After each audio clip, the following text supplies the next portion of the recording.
I run a lot into agencies who have an agency management system, but few of them really have a system for managing their agency. And that's what we're really going to talk a lot about now, is really systematically managing your agency. My philosophy is the fact that in order to do this, there's three really important elements of that. And those are really kind of broken down, if you look at them foundationally, that those are broken down through the areas of marketing, operations, and sales skills.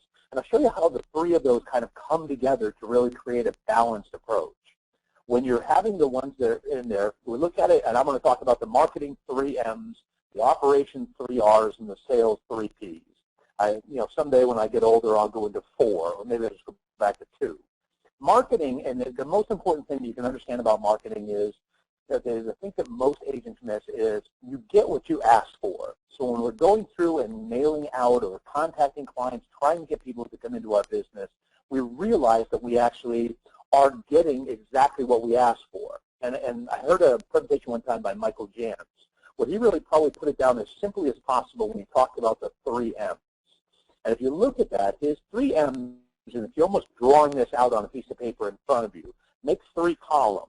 The first M, the column on there, is who's the market you're targeting? I know that sounds like a fairly simplistic question on there, but the fact of the matter is, a lot of times we just do very much a scattered approach to who we're having. We want to write everybody, and so we'll do that. The second one ends up being, now what's the message that you actually want to send to that market? And I'll show you in a second of how those really kind of come together to really give you that aspect of what do you want to say to whom. And then the third thing that Michael Jantz had said on there, he said, now the most important, or one of the most important things can be, well, how is your message actually going to reach them, or what is the method for reaching those? So when you talk about personal lines, one of the things that I'm old enough to realize before they used to be on, hats that you'd buy or shirts that you'd wear, it had a one-size-fits-all label on it. If you look at those now, we've become so politically correct in our environment that now it actually says one size fits most. I know the most it doesn't fit is a guy my size. And so when you look at it from a personal line standpoint, it's the same thing. If you think about those markets that we talked about, who are you trying to target? Are you trying to target newlyweds that are in there? Are you going after high-valued clients that are going on? Or are you looking for multi-line accounts versus monoline policies? The commercial lines part, and I'll break each one of these down a little bit more here in a second, is the approach has been, I'll write anything as we're growing for our commercial lines. In personal lines, or your commercial lines aspect of it, when I'll write anything, there are some things that you should really, really focus on. And one of them is a specific class focus. And I got this, I was sitting with one agency at one time, and the son of the owner was going on and on about all the different things that he was right and everything else on there. And what I realized is how exhausted he's just going to make himself by going after everything versus classes that make the most sense. And I'll show you in a second how that all works together. You would want to look at things in there, too, as far as your close rate efficiency. Part of my background has been as a process engineer. And my point has always been on there is try not to be less efficient or more efficient, but rather focus on becoming less inefficient. And we're going to talk about how to do that with your close rate efficiency. When you're considering classes of business to go after, and especially from a close rate standpoint, the first thing you want to think about is your expertise in that class of business. And obviously that gets back to how confident can you be in it, how well do you understand the needs or the critical success factors of the business owners. And you really want to also then understand what is the company appetite. When you look at a class of business, can you specifically point to some of the company partners that you have that actually do want to write that business? Then the next thing to look at in the market is how many of these type of classes are actually available. I talked with somebody one time that they wanted to write silkscreen T-shirt printing places. And I was fascinated by that because she had some background in it. And when I asked her, I said, well, how many of those are there in the tri-state area? Well, she could name at least 3. Now, I didn't know what we were going to do after lunch, but I thought that that was kind of a limited availability to focus on that as a class of business. The last thing to focus on, too, of these four, you think about those four elements, the last thing is the strength of the competition. In some cases, you're out there and you're up against some very big dogs in that fight, and you have to really consider whether or not this is going to be worthwhile of your time going against some of the strength of your competition. Expertise. Let's go back and do each one of those individually. Now, we're talking about commercial classes of business to pursue. The question is, why this class? What gives you that particular insight into writing this class of business? Is there something you have was a personal connection? Like I usually tell the story about when I was growing up, I had an uncle who was a nurseryman. And so again, that's the guys who plant the flowers that we eventually put when the ground unthaws, especially up here in the Northeast. And I know the different aspects of his business and can relate very easily back and forth to that, having gone through transplanting with him and having done landscaping and doing those. I have a personal connection to them. And really what that gets into is that you understand their critical success factors. For instance, those of you who write commercial right now for a nurseryman, the most important thing for them right now is really going to be their stock. And their stock, as they're growing things from seedlings and everything else right now, is more dependent upon, equipment breakdown, a.k.a. boiler and machinery, more so than anything else, as, we get these sub-zero temperatures, and they're actually growing their stock that eventually they will sell. Later on, that becomes liability when they open their nurseries, and now you have people on the grounds and going around. Then it may become, their overall auto policy when it gets to be the point that they're going to go through and start doing landscaping more in the fall. And then, when the first snowflake comes, they all become snow plowmen. So does that company endorse that policy to cover them for snow plowing? You have to know those aspects of it to write that business. Your company appetite is simply, of the companies that you write, who wants what? And are they actually a market? Because there's nothing worse than marketing a piece of business, bringing it in, and you have no one that will actually write it. From that, if they actually have some expertise, that could actually help you with some training assistance and any sort of marketing pieces that may go out in those as well. And we'll talk about how using those type of partnership tools can really be invaluable when you're actually marketing out to those clients. The other one is market availability. So we talked about your expertise. Now we talk about company appetite, and then we talk about market availability. And my once you've written those is back to the 3 silkscreen T-shirt printing folks. How are you actually going to go through? Once you've written those, is there something else out there for you to pursue? And do you actually have a very targeted approach? You see on the right-hand side of the screen, in some of the stuff you realize you're marketing, some of it is physical, just where you actually are. There's people walking by your business every day, driving by, they see it, you have it. Your market then can actually, your target market, if you've got a good one, you can actually expand out from that you can actually have a reputation. And that's that part where people will go an additional distance to just get to you. I have one agency I work with that he had a client one time, let him know that they drove past 7 other agencies to come and do business with him, and because of his reputation. Then if you really get into it and you're kind of going in that market, you want to see where you can go to, sometimes on a specialty class of business, I have a friend of mine who he sells the liability policies for hairdressers. They don't own the salon, they don't do any of that, it's just to go ahead and have their one for the chair. He does that business on a national level because of what he's been able to do with digital technology and working through those. So just things to be able to understand as you target your markets on there, of that market availability will open up as you have those. Then the last thing is really what is the strength of your competition? In other words, who else wants this?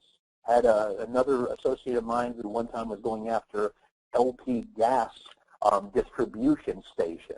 Had no expertise, and that really didn't have companies that wanted to do it, not a whole lot of them, and in the end ended up losing it to a national MGA who easily went through and wrote that out of them at the last minute. Well, he had wasted probably 6 to 8 weeks trying to put on an account on the books because, and really if he had gone through this process would have realized he never had a snowball's chance of actually getting that.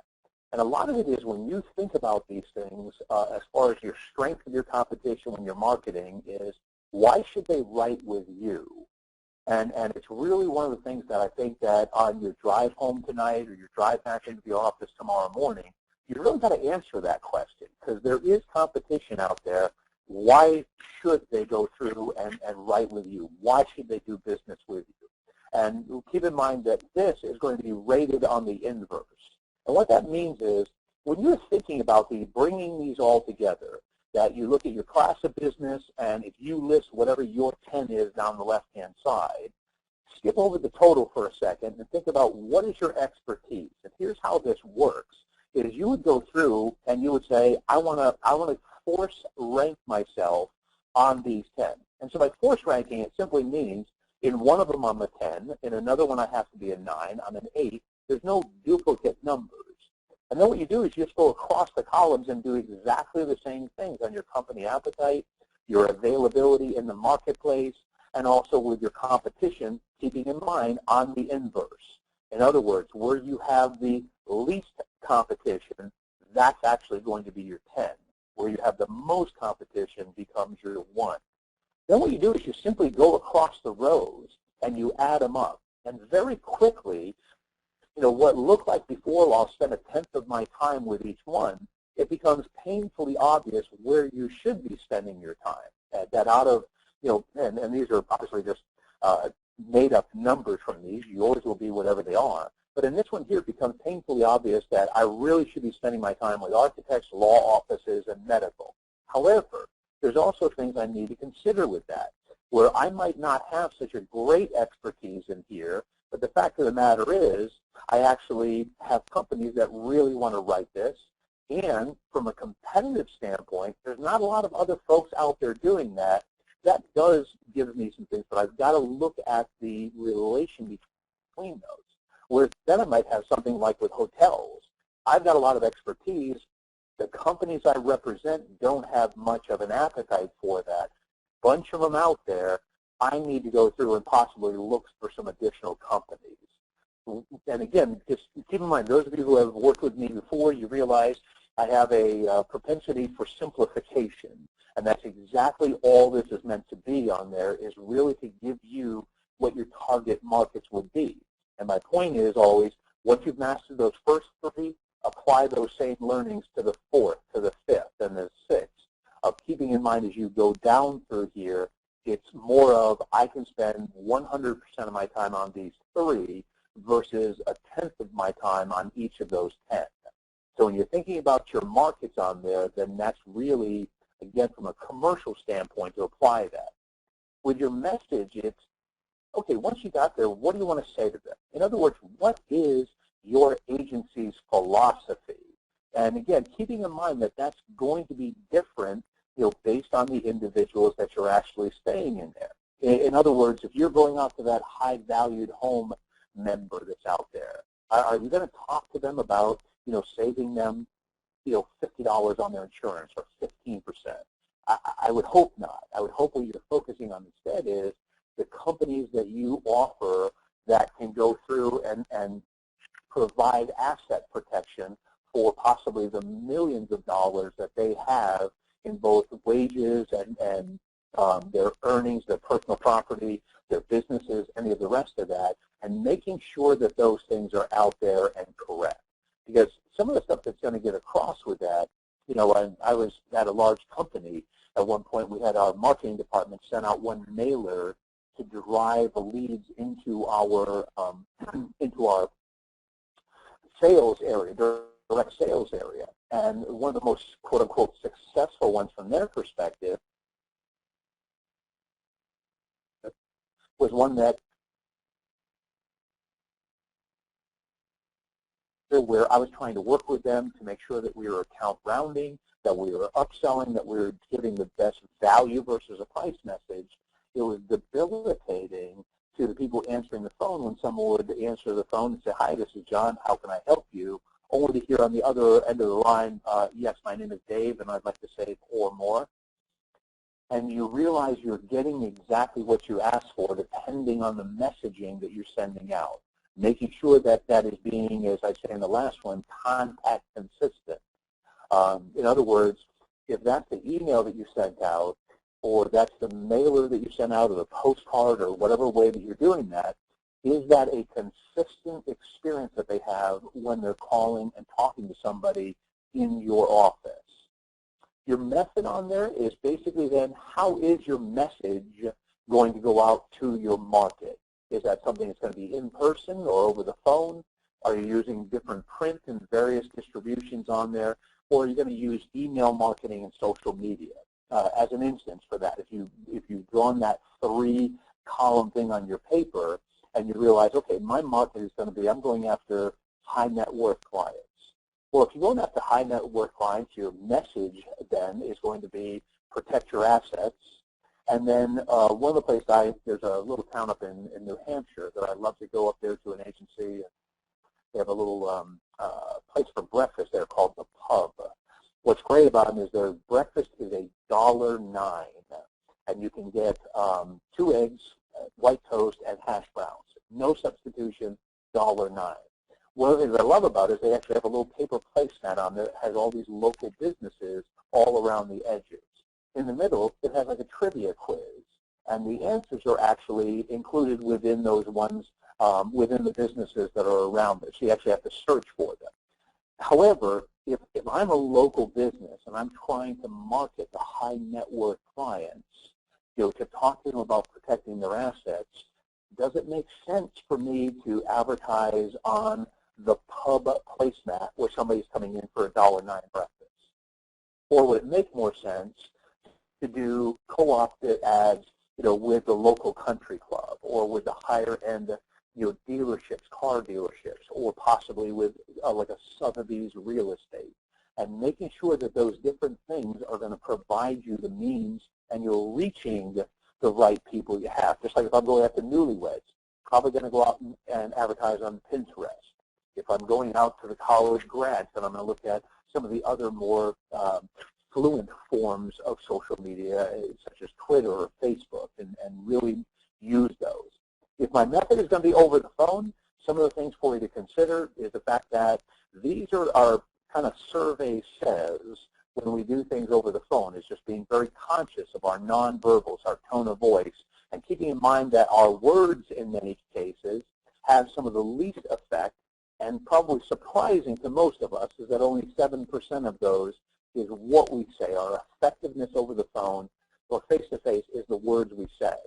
In the same way, it reaches that type of proportion when you go through and you look at it over the phone, is realizing that the vast majority of what you say is how you actually say it. And keeping those things in mind, because that method can actually hurt all of the other aspects that we've done so far. If your method ends up being on social media, for those of you, even if you have a small agency on there, we need to get a website. Because there's any of the types of things that you look at nowadays, and that's a whole other subject on there, but even on my smartphone, I have an app called YP, and it just stands for Yellow Pages. And I've done that where I've actually sat in agencies and used my current location for that on there, and I typed in insurance agent and hit search. And how fascinating is that I'm sitting in the middle of your business and all of your competitors show up on my screen, but not you.